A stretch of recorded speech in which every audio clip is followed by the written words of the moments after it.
दर्शन किए। रावण के पास हनुमान जी पहुंचे, बड़ी लंबी वार्ता भई। हनुमान जी कहे मान जा मान जा, प्रभु प्रणत पाल है, करुणा सिंधु है। हम कहते रावण इतना अपराध करने के बाद भी यदि तुम शरण में चले जाओगे तो भगवान तुमको स्वीकार करके तुम्हारा कल्याण कर देंगे, शरण में चलो। रावण बोला प्रवचन न दो हमको, तुम्हारी मृत्यु निकट आई है। हनुमान जी बोले उल्टा, मेरी नहीं आई है, तुम्हारी आई है। रावण ने कहा भी बताता हूं, आदेश दिया इस बानर का प्राण ले लो। तब तक विभीषण जी ने आकर कहा नीति विरोधन मारिय भूता, नीति के विरुद्ध होगा, दूत को मृत्यु दंड नहीं दे सकते। रावण ने कहा इसकी पूंछ में आग लगा दो। पूरे नगर में हनुमान जी को सब घुमाए, हनुमान जी ने इतनी लंबी पूंछ फैला दी कि अपनी पूरी लंका का कपड़ा, तेल, घी सब समाप्त हो गया। राक्षस अपने अपने घर से कपड़ा ला के कहते थे देखा ही धोती तहरे पूंछ पर लपेटल जाई, हम अपनी घर से ले आयल बनी एकदम कोरा धोती बा। हनुमान जी मने मन कहते थे हाँ लपेटा लो, एक बार खाली आग लागे दलो फिर बताओ तानी हम। जे जे अग्नि कांड में चंदा देता ना, कपड़ा तेल घी जे जे पूरे नगर में घुमाया गया। घुमा के राक्षसों ने हनुमान जी के पूंछ में आग लगा दी। पावक जरत देख हनुमंता, हनुमान जी भयं परम लघु रूप तुरंता, छोटा रूप बनाए और उसी समय उछल कर निबुक चढ़े कपि कनकटारी, भाई सभी निशाचर नारी। हनुमान जी एक शिखर पर चढ़कर अपना विशाल रूप धारण कर लिए। शरीर बढ़ा तो पूंछ का भी आकार बढ़ा, पूंछ का आकार बढ़ा तो अग्नि का आकार बढ़ गया। हनुमान जी को कुछ करना नहीं था, हनुमान जी कुछ नहीं किए। जिसके जिसके घर से चंदा आया था उसके उसके छत पर एक बार केवल कूदे थे बस। उलटी पलटी लंका सब। गोस्वामी जी कहते विभीषण जी का घर बच गया। क्यों? विभीषण जी न तेल दिए थे, न घी, न कपड़ा।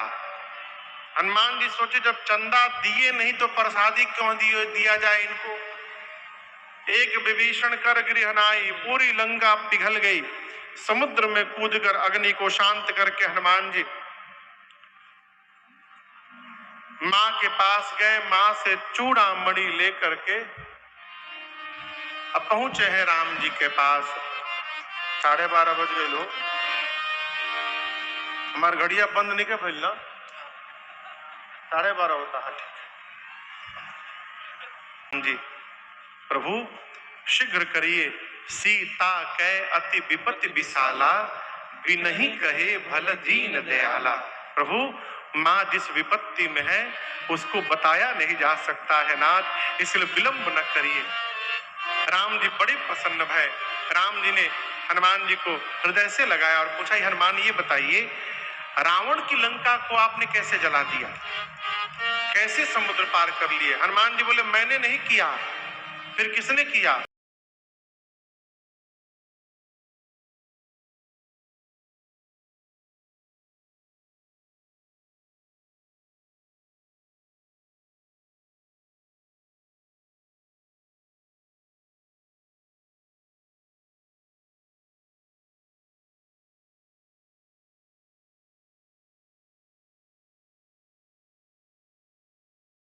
सब तव प्रताप रघुराई, नाथन कछु मोहि ताई। कपियों की सेना लेकर भगवान समुद्र के किनारे पहुंचे हैं। आगे के प्रसंग में विभीषण जी की शरणागति होती है।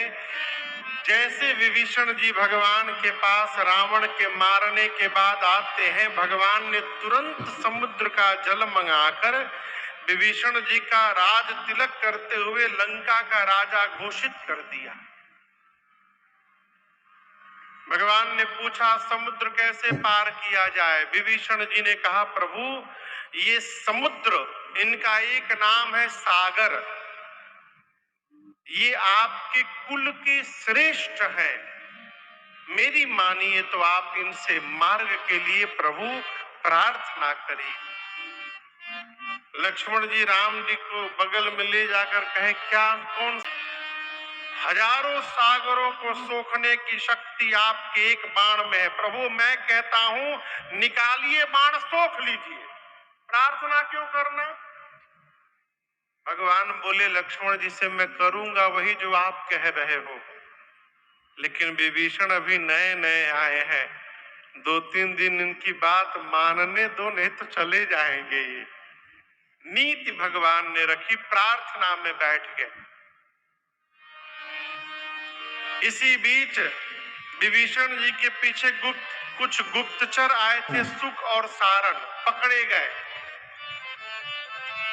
कपियों ने मारा उनको, राम जी की सौगंध देकर प्राण की रक्षा की उन्होंने। लक्ष्मण जी ने एक पत्र देकर कहा जाके रावण को दे देना। सुख सारण पहुंचे तो रावण ने पूछा कितनी बड़ी सेना है वहां पर। बोले प्रभु सेना छोड़िए, सेनापति बता रहे हैं। उस सेना में 18 पद्म केवल सेनापति हैं। कितना?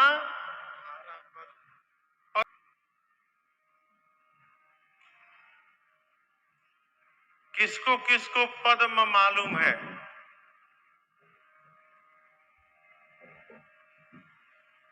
हे भगवान,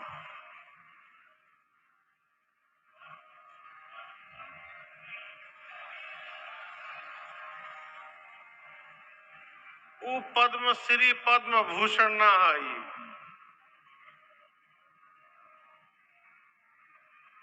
असल में हमारे जमाने के पढ़ाई में आता था ना, हमनी के जब पढ़ी जा मुगले आजम के जमाना में, आप लोग पढ़े हैं ना, पद्म पढ़े हैं, स्कूल में था। दहाई जोर से कहिए, सैकड़ा के बाद, 1000 के बाद, 10,000 के बाद, लाख के बाद, फिर करोड़ के बाद, 10 करोड़, अरब, अरब के बाद 10 अरब, फिर खरब के बाद, फिर नील, तब 10 नील, उसके बाद 1 पद्म, 100 नील मिलाकर 1 पद्म हो।